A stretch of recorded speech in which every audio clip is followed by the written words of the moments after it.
back like, who's looking at me there? All right, let's zero in on the Eagles defense, though. The Eagles defense led the NFL this season in many things. First in efficiency, yards per play, pass yards per game, and first downs per game, just to name a few. The Eagles also allowed their fewest pass yards per game since 1998. That was also the same year that Jalen Hurts was born. Woo! All right, Mina, how different is this Eagles defense from the version that we saw in the Super Bowl just 2 years ago? You know, going back and looking at that defense, the thing that jumps out is how much pressure they got, right? That pass rush had so many sacks, and they were arguably the best four-man rush in the NFL.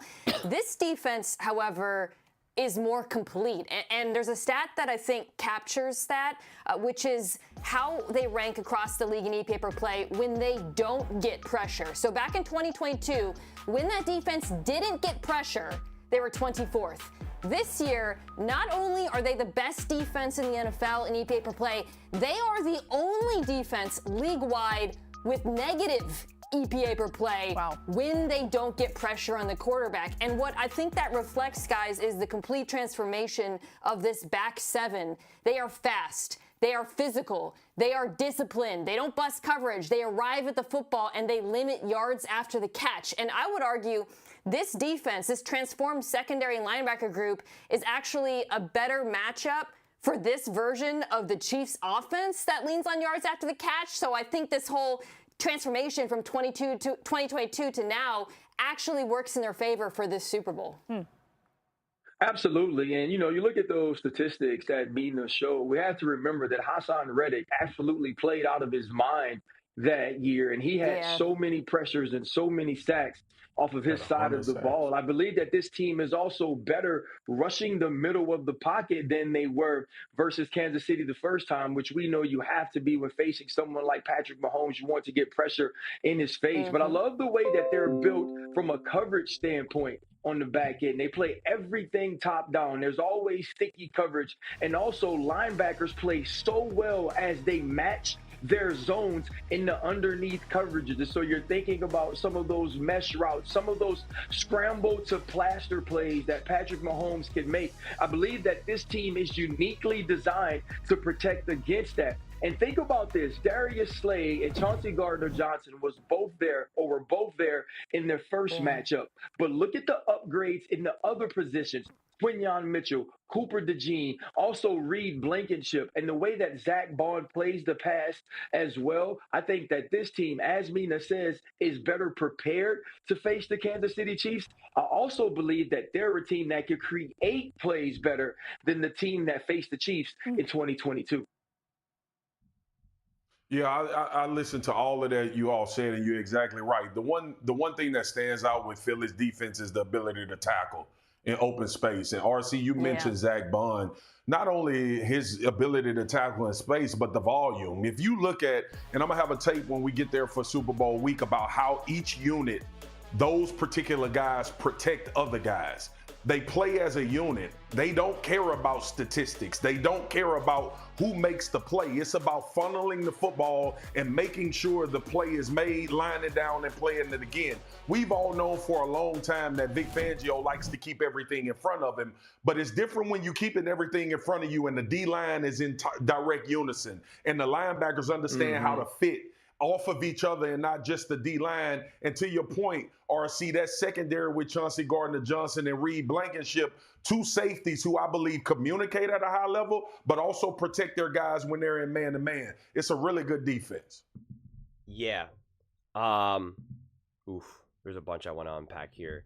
I think one of the underrated aspects of this Philadelphia Eagles defense is their communication.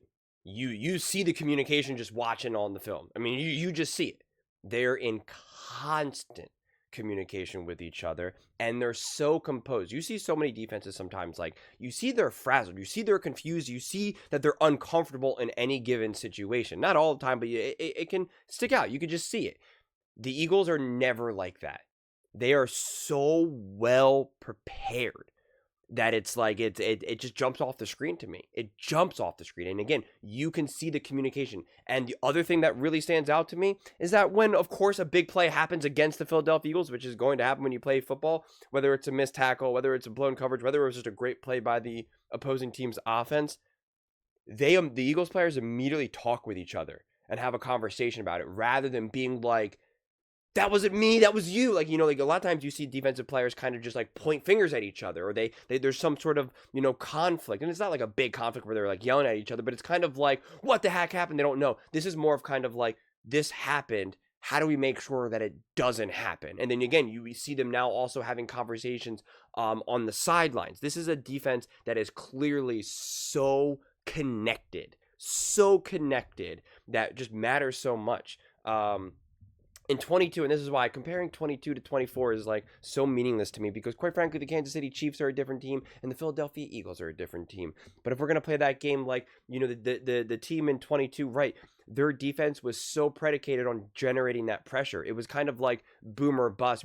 I usually talk about that in terms of offense, in terms of big plays offensively, boom or bust. You're either going for these big 20, 25, 30-yard gains, or like you do nothing. And that's what it was kind of felt like, the defense version of that for the Eagles in 22. It was all just like, hey, our defense is predicated on us having the lead, and then we can just get after the quarterback. Like, that's really what it came down to.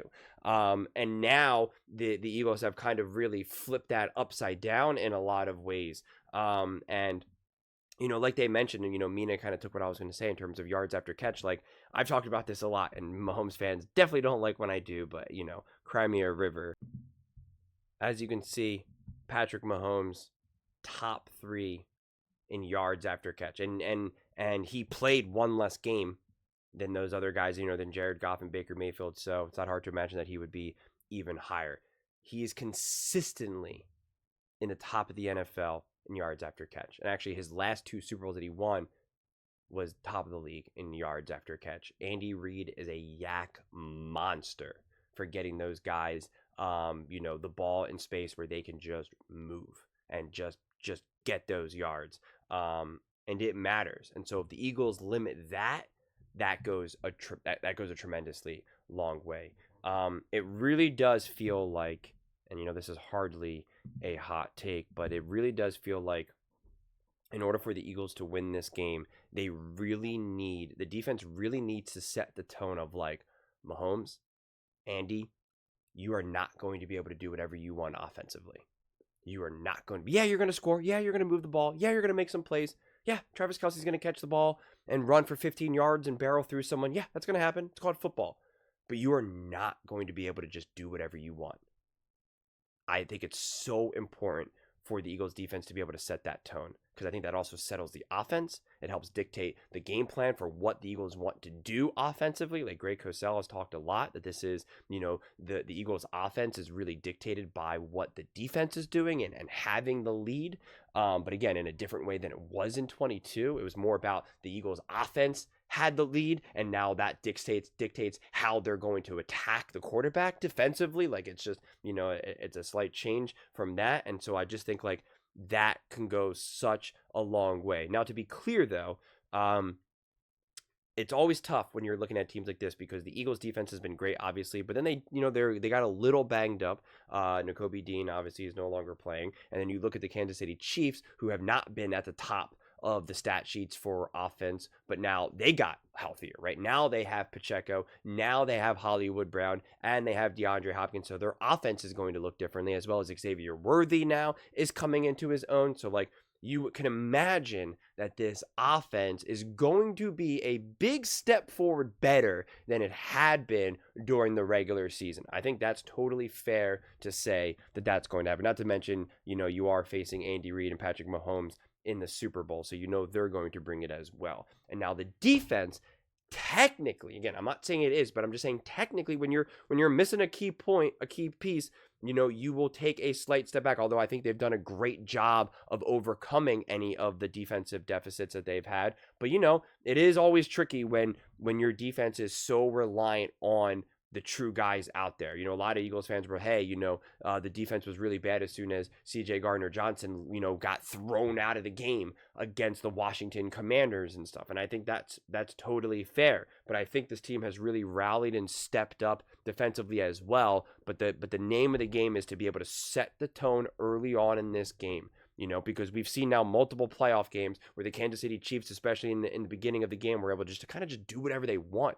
And you really did have this feeling of like, this offense is just, they're going to be able to hit the ground running. And I think if you can avoid that from the jump, right, it's like if the Kansas City Chiefs start with the ball, like it goes a long, long, long way to stop them, to force a punt.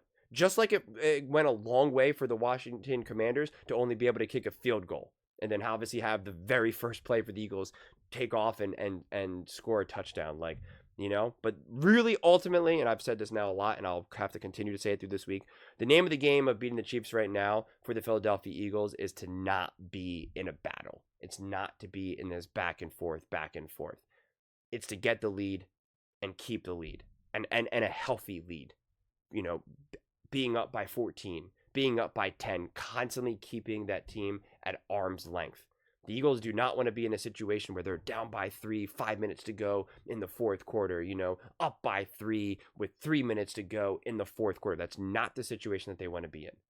They need to impose their will. They need to be like, we are the better team. We are the more dominant team. We are making sure that Patrick Mahomes and this Kansas City Chiefs offense cannot get going because we are better than you. Look what the Denver Broncos did to the Kansas City Chiefs earlier on in the season. And again, it's tough because I don't think Pacheco was there at that point. I don't even know if DeAndre Hopkins was there yet. That's why it's tough using some of those other examples. But we've seen defenses really muddy the waters for Patrick Mahomes and that offense. The Eagles have to do that. Their defense has to do that. And then the Eagles offense has to not skip a beat. It can't be a little sluggish and a little bit slow and a little bit kind of weird like it was against the Packers. It's got to be as dominant as they were against the Washington Commanders. 7 for 7 in the red zone. It's, hey, when we touch the ball, bro, we're scoring. You better hope you convert that fourth down. Otherwise, we're going to get the ball and boom, we're scoring a touchdown. It's just, you got to impose their will. You got to be the aggressor. You got to be the monster.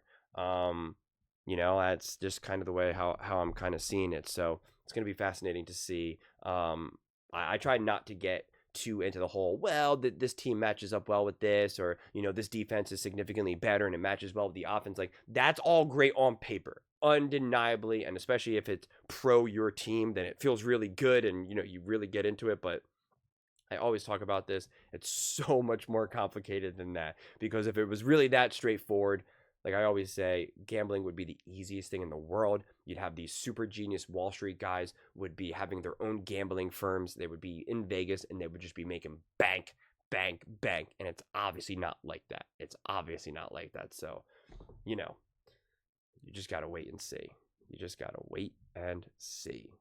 But those are just my thoughts. I'd absolutely love to hear yours. What do you guys all think about the Philadelphia Eagles and the defense and kind of, the importance of this defense in this Super Bowl, and how significantly better it is this season than it was the last time they faced the Chiefs in 2022. Let me know in the comments below. I read every single comment, so whether you agree with me or disagree with me, either way, let's get in some discussions. Let's get in some fights. But ultimately, let's just have some fun. And please do consider subscribing. We are building an amazing community here, and I'd absolutely love to see you part of it. I want to build something that we all genuinely feel connected to, something that we're really excited to be part of. I think we're on our way to doing it. And please don't forget to give this video a thumbs up, as it really does help with the visibility and the algorithm. Thank you so much. See you next time.